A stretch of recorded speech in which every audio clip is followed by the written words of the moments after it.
Wellington, New Zealand. Hundreds of people protesting vaccine and mask mandates drove in convoy to New Zealand's capital on Tuesday and converged outside Parliament as lawmakers reconvened after a summer break.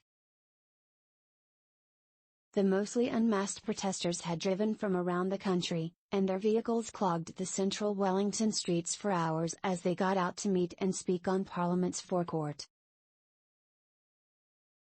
Prime Minister Jacinda Ardern elected not to meet with them as she delivered a speech to lawmakers outlining her priorities for the year. Among the protesters' grievances is the requirement in New Zealand that certain workers get vaccinated against the coronavirus, including teachers, doctors, nurses, police and military personnel.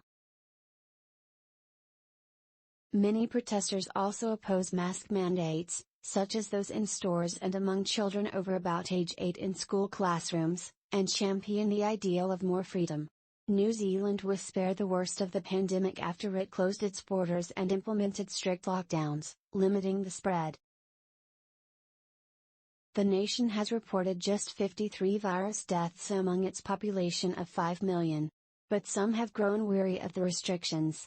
Ardern last week said the country would end its quarantine requirements for incoming travelers in stages as it reopened its borders.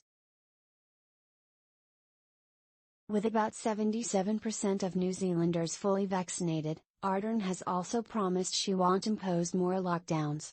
Health officials have been reporting about 200 new virus cases each day as an outbreak of the Omicron variant grows. 14 people are currently hospitalized because of the virus. Police said Tuesday afternoon they hadn't made any arrests and that protest organizers had asked protesters to move their cars and trucks by 5 p.m., ahead of the evening rush hour.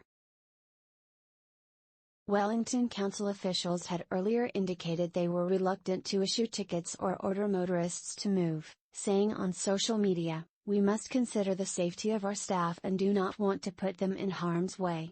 In her speech, Ardern told lawmakers that her government's guiding principle,